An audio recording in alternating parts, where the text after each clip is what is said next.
बिस्मिल्लाहिर्रहमानिर्रहीम। सिर्फ 5 मिनट का मदरसा कुरान और हदीस की रोशनी में 18 शाबानुल मुअज़्ज़म। नंबर 1 इस्लामी तारीख। हज़रत तुफ़ैल दोसी रज़ी अल्लाह अन्हु। हज़रत तुफ़ैल बिन अम्र दोसी रज़ी अल्लाह अन्हु ज़माना जाहिलियत में भी बड़ी अच्छी सिफ़ात के हामिल थे। मक्का मुकर्रमा अपने काम से आए थे। हुज़ूर सल्लल्लाहु अलैहि वसल्लम को हरम शरीफ में नमाज़ पढ़ते देखा और कुरान सुना। उनके पीछे घर गए और ईमान में दाखिल हुए। अपने कबीलाई दोस्त की तरफ जब वापस हुए तो हुज़ूर सल्लल्लाहु अलैहि वसल्लम से अर्ज़ किया, अल्लाह से दुआ फरमाएं कि मेरे लिए कोई ऐसी निशानी हो जिसकी वजह से कौम के सामने दावत पेश कर सकूं। हुज़ूर सल्लल्लाहु अलैहि वसल्लम ने दुआ फरमाई।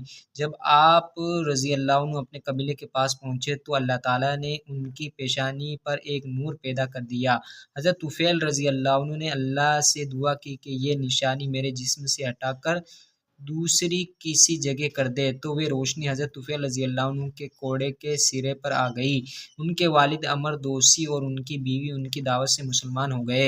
हुज़ूर सल्लल्लाहु अलैहि वसल्लम ने हज़रत तुफ़ैल रज़ी अल्लाह अन्हु को सरियाए ज़िलफ़िकीन में रवाना किया। ज़िलफ़िकीन नामी एक लकड़ी का बुत था जिसको कबीलाई दोस्त के मुशरिकीन पूजते थे। हज़रत तुफ़ैल दोसी रज़ी अल्लाह अन्हु जब उसको जलाने पहुँचे तो तमाम मुशरिकीन मर्द और औरत जमा हो गए, ये देखने के लिए कि इस हरकत पर ज़िलफ़िकीन बुत तुफ़ैल दोसी पर किस तरह अज़ाब देगा।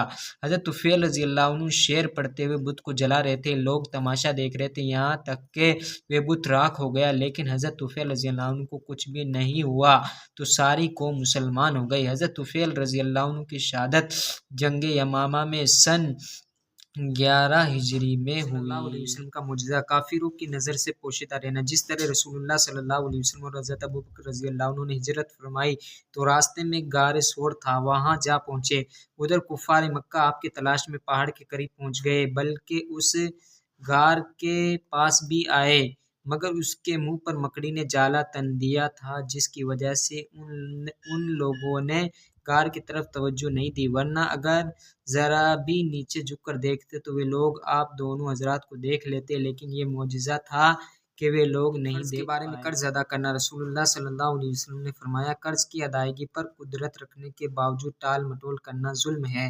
फ़ायदा, अगर किसी ने कर्ज ले रखा है और उसके पास कर्ज अदा करने के लिए माल है तो फिर कर्ज अदा करना ज़रूरी है, टाल मटोल करना जायज़ के बारे में मस्जिद से निकलते वक्त की दुआ। मस्जिद से निकलते वक्त ये दुआ पढ़े, अल्लाहुम्मा इन्नी असअलुका मिन फ़ज़ल के, अल्लाह मैं तुझसे तेरे फजल का सवाल करता हूँ। मोमिन की फजीलत। बेटी के साथ अच्छा सलूक करना। रसूलुल्लाह सल्लल्लाहु अलैहि वसल्लम ने फरमाया, जिस शख्स की कोई लड़की हो और वे उसे जिंदा दरगोर ना करे, जिंदा ना गाड़े और उसकी बेइज्जती ना करे तो और अपने लड़के को उस पर तरजीह ना दे, अच्छा ना बना दे, तो अल्लाह ताला उसको जन्नत में दाखिल के बारे में। हज़रत ईसा अलैहिस्सलाम को खुदा मानना। कुरान में अल्लाह फरमाता, बिलाशुबा वे लोग भी काफिर हो गए जिन्होंने यूँ कहा कि अल्लाह ताला 3 खुदाओं में से एक है, हालांकि एक खुदा के अलावा कोई माबूद नहीं। और अगर ये लोग इन बातों से बाज नहीं आएंगे तो जो लोग इनमें से कुफ्र पर कायम रहेंगे उनको जरूर सख्त अजाब के बारे में। दुनिया में खाना पीना चंद रोज़ा। कुरान में अल्लाह फरमाता, तुम दुनिया में थोड़े दिन खाओ और उससे फ़ायदा उठा लो, बेशक तुम मुजरिम हो।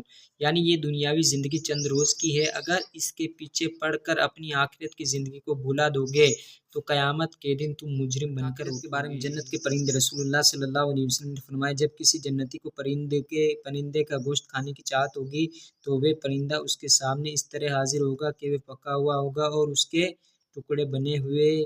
नबी से इलाज। जिगर की हिफाजत का तरीका। रसूलुल्लाह सल्लल्लाहु अलैहि वसल्लम ने फरमाया, जब तुम में से कोई पानी पिए तो ठहर ठहर कर चुस्की लेकर पिए और गटागट ना पिए, क्योंकि इससे जिगर में दर्द। सल्लल्लाहु अलैहि वसल्लम की नसीहत। रसूलुल्लाह सल्लल्लाहु अलैहि वसल्लम ने गुलामों के मुतालिक फरमाया, मुसलमानों सुनो, तुम्हारे गुलाम तुम्हारे भाई है, अल्लाह ताला ने उनको तुम्हारी मातहती में दे रखा है, लिहाजा जिसके मातहत उसका भाई हो तो उसको भी उसी में से खिलाए जो वे खाता है, और उसको वैसे ही कपड़े पहनाए जैसे खुद पहनता है। और सुनो, कभी भी उनसे उनकी ताकत से ज़्यादा काम ना लेना, और अगर कभी लेना है तो उसमें उनकी मदद कर दिया करना।